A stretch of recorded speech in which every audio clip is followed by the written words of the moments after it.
ಇನ್ನು ಜೆಡಿಎಸ್ಗೆ ಬಿಜೆಪಿಯ 5 ಮೊದಲ ಪ್ರಾಶಸ್ತ್ಯದ ಮತಗಳು ಸಿಕ್ಕಿದ್ದು 60 ದ್ವಿತೀಯ ಪ್ರಾಶಸ್ತ್ಯದ ಮತಗಳಿವೆ.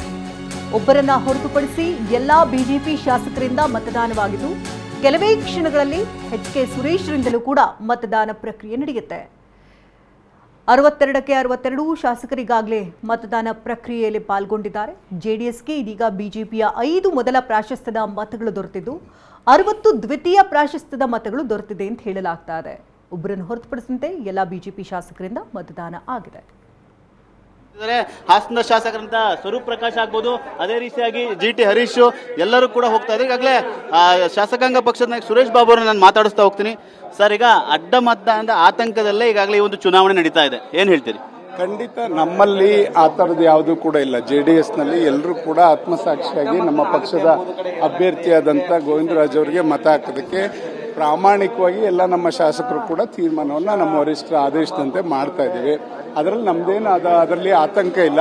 ಎಲ್ಲರೂ ಕೂಡ ಮುಕ್ತ ಮನಸ್ಸಿಂದ ನಮ್ಮ ಅಭ್ಯರ್ಥಿಯಾದಂಥ ಗೋವಿಂದರಾಜ್ಗೆ ಮತವನ್ನು ಹಾಕ್ತಾರೆ. ಈಗ 18 ಮತಗಳಲ್ಲಿ ಎಷ್ಟು ಮತ 18 ಮತಗಳು JDSಗೆ ಹಾಕ್ತಾರಾ ಹೇಗೆ? ಖಂಡಿತ 18ರಲ್ಲಿ 18ಕ್ಕೂ ಕೂಡ ಎಲ್ಲರೂ ಕೂಡ ನಮ್ಮ ಅಭ್ಯರ್ಥಿಗೆ ಹಾಕ್ತಾರೆ, ಅದರಲ್ಲಿ ಸಂಶಯ ಇಲ್ಲ. ಈಗ ಜಿ.ಟಿ. ದೇವೇಗೌಡರು ಮತ ಚಲಾಯಿಸಿ ಹೋಗಿದ್ದಾರೆ, ನಾನು ಆತ್ಮಸಾಕ್ಷಿಯ ಮತನ ಹಾಕಿದ್ದೀನಿ ಅಂತ ಹೇಳ್ತಿದ್ದಾರೆ. ಅವರು ಖಂಡಿತ ಹಿಂದೆ ಇರಲಿಲ್ಲ, ಊರಲ್ಲಿ ಇರಲಿಲ್ಲ, ಹಾಗಾಗಿ ಅವ್ರು ಬಂದು ಬೇಗ ಹಾಕೋಗಿದ್ದಾರೆ. ಹಾಗಾಗಿ 18 ಜನನು ಕೂಡ ಶಾಸಕರು ಎಲ್ಲರೂ ಕೂಡ ಗೋವಿಂದರಾಜ್ಗೆ ಮತವನ್ನು ಹಾಕ್ತಾರೆ. ಅಂದ್ರೆ ಯಾವುದೇ ರೀತಿಯಾಗಿ ಅಡ್ಡ ಮತದಾನದ ಆತಂಕ JDS ನಾಯಕರಿಗಿಲ್ಲ, JDS ಶಾಸಕರಿಗಿಲ್ಲ?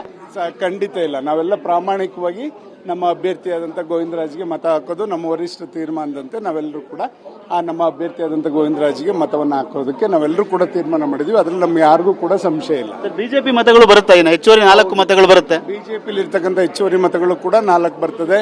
ಹಾಗಾಗಿ ನಮ್ಮ ಅಭ್ಯರ್ಥಿಗೆ ಹೆಚ್ಚಿನ ಮತಗಳು ಬರ್ತದೆ ಅಂತ ನಾವು ಭಾವಿಸ್ಕೊಂಡಿದ್ದೀವಿ. ಇದಿಷ್ಟು JDS ಪಕ್ಷದ ಶಾಸಕಾಂಗ ಪಕ್ಷದ ನಾಯಕರ ಸುರೇಶ್ ಬಾಬು ಅವರಿಗಾಗಲೇ ಶಾಸಕರಾದ ಸ್ವರೂಪ್ ಪ್ರಕಾಶ್ ಆಗ್ಬೋದು, ಶಿಡ್ಲಘಟ್ಟ ರವಿ ಅವರಾಗ್ಬೋದು, ಅದೇ ರೀತಿಯಾಗಿ ರಾಜು ಗೌಡ್ರಾಗ್ಬೋದು, ಹನೂರ್ ಮಂಜುನಾಥ್ ಆಗ್ಬೋದು, ಹಾಗೆ ಎಲ್ಲ ಶಾಸಕರಿಗಾಗಲೇ ಮತದಾನವನ್ನ ಮಾಡಲಿಕ್ಕೆ ಒಟ್ಟಾಗಿ ಹೋಗ್ತಾ ಇದ್ದಾರೆ. ಇನ್ನೇನು ಕೆಲವೇ ಹೊತ್ತಿನಲ್ಲಿ JDSನ ಶಾಸಕರು ಮತದಾನವನ್ನ ಮಾಡ್ತಾರೆ. ಒಂದು ಕಡೆ ಅಡ್ಡ ಮತದಾನದ ಆತಂಕ ಕೂಡ ಇದೆ, ಭೀತಿ ಕೂಡ ಇದೆ. ಹಾಗಾಗಿ ಅದರ ನಡುವೆ ಈ ಒಂದು ಪರಿಷತ್ ಚುನಾವಣೆಯ ಮತದಾನ ಸಾಕಷ್ಟು ಕುತೂಹಲ ಮೂಡಿಸಿದೆ. ಕ್ಯಾಮರಾಮನ್ ಮಂಜು ಜೊತೆ ಸುನಿಲ್, TV9 ಬೆಂಗಳೂರು. ಈಗಷ್ಟೇ ಜೆಡಿಎಸ್ನ ಶಾಸಕರು ಬೊಬ್ರಾಗೆ ತೆರಳಿ ಮತದಾನಕ್ಕೆ ತೆರಳುತ್ತಾ ಇರುವಂತಹ ದೃಶ್ಯಗಳನ್ನ ಗಮನಿಸಿದ್ವಿ. ಅದರಲ್ಲಿ ಸುರೇಶ್ ಬಾಬು ಕೂಡ ಹೇಳ್ತಾರೆ, ಈ ಸಂದರ್ಭದಲ್ಲಿ 18ಕ್ಕೆ 18 ಮತಗಳು ಕೂಡ JDSಗೆ ಬಿದ್ದಿರುತ್ತೆ ಹೊರತು ಯಾವುದೇ ಕಾರಣಕ್ಕೂ ಅಡ್ಡ ಮತದಾನ ಆಗೋದಕ್ಕೆ ಚಾನ್ಸೇ ಇಲ್ಲ. ನಮ್ಮ ಅಭ್ಯರ್ಥಿ ಗೆದ್ದೆ ತೀರ್ತಾರೆ ಅನ್ನೋ ನಿಟ್ಟಿನಲ್ಲಿ ಮಾತನಾಡಿದ್ದಾರೆ.